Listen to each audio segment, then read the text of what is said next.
அப்பா அப்பா, பிரியாணி தயாராயிருச்சா? ராஜு, கொஞ்சம் இருடா. தயாராயிருச்சு, அவ்வளவுதான். நம்ம பிரியாணியை இப்போ இறக்கிற வேண்டியதுதான். அடடா, பிரியாணி வாசனைய தூக்குதே. எப்பதான் தருவாங்கன்னே தெரியலையே.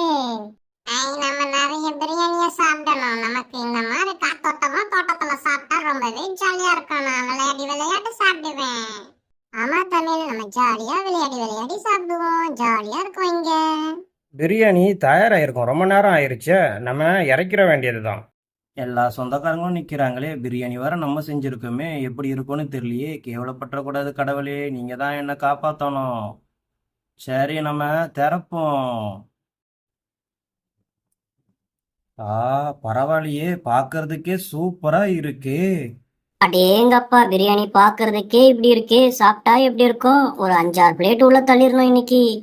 டேய் ராஜு, நீ என்ன யோசிச்சுக்கிட்டு இருக்கன்னு எனக்கு தெரியுது. ஒரு 5-6 பிளேட் பிரியாணிய உள்ள தள்ளலான்னு தானே நீ யோசிச்சுக்கிட்டு இருக்க. அக்கா, எப்படிக்கா இவ்வளவு சரியா கண்டுபிடிச்ச?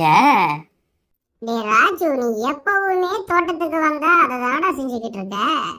சரிக்கா சரிக்கா, நம்ம ரகசியத்தெல்லாம் வெளியே சொல்லிடாத. டே ராஜு, பிரியாணிய யாரும் தூக்கிட்டு போயிட மாட்டாங்க. எதுக்கு அப்படி பார்த்துக்கிட்டு இருக்க? அப்பா, சும்மா தான் பாத்துக்கிட்டு இருக்கேன்ப்பா. எப்படி செஞ்சிருக்காங்கன்னு பாத்துக்கிட்டு இருக்கேன். தன்சி, நம்ம தோட்டத்துல சமையல் பண்ணி இது மாதிரி சாப்பிட்டு ரொம்ப நாள் ஆகுதுல்ல? ஆமாக்கா ஆமாக்கா, நமக்கு இப்ப இங்க வர்றதுக்கே டைம் கிடைக்கலல்ல, அதனாலதான் சரி நமக்கு இப்ப இங்க வர்றதுக்கு டைம் கிடைச்சிது, அது வரையும் நம்ம சந்தோஷப்படணும். சரி பசங்களா, வந்து உட்காருங்க, சாப்பிடலாம். என் இலைய நானே போயிட்டு தண்ணியில முக்கிட்டு வர போறேன். இந்த ராஜுக்கு அடிக்கடிக்கு தண்ணியில விளையாடணும். அதுக்கு ஏதாச்சும் சொல்லிக்கிட்டு போய் தண்ணியில விளையாடுவான். ஐ ஜாலி, போய் தண்ணியில போயிட்டு நான் இலைய முக்கிட்டு வர போறேன்.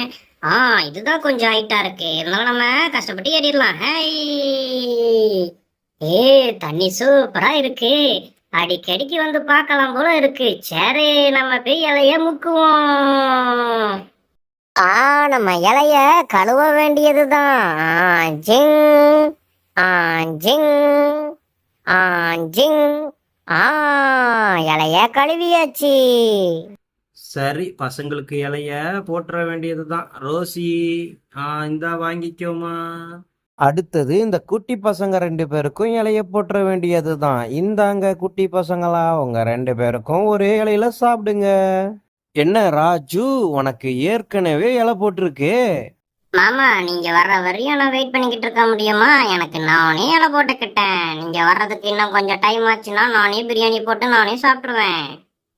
ஆஹா, பிரியாணி வாசனையை தூக்குதே. பரவாயில்லையே, நம்மளும் நல்லா செஞ்சிருக்கோமே. இதுக்கு மேல அப்ப நம்ம அடிக்கடிக்கு செய்ய வேண்டியதுதான். நம்மளும் பிரியாணி செய்ய கத்துக்கிட்டோமே.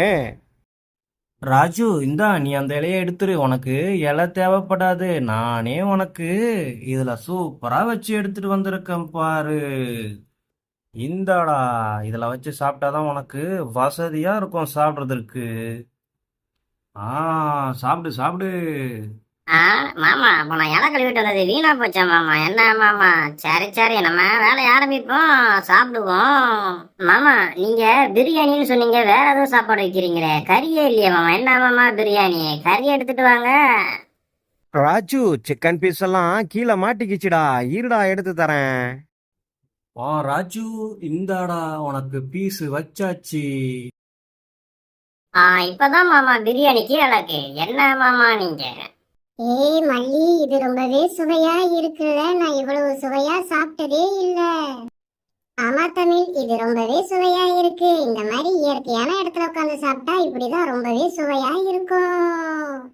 நம்ம மாமா இந்த வாட்டி ரொம்பவே சுவையா செஞ்சிருக்காங்களே, சாப்பிட ரொம்பவே சூப்பரா இருக்கு. மாமா எப்பவும் குழைச்சி தானே வைப்பாங்க, இந்த வாட்டி சூப்பரா செஞ்சிருக்காங்க. செமையா இருக்கே. தன்சி, நீங்களும் எல்லாரும் ஒன்னா சாப்பிடலாம்ல?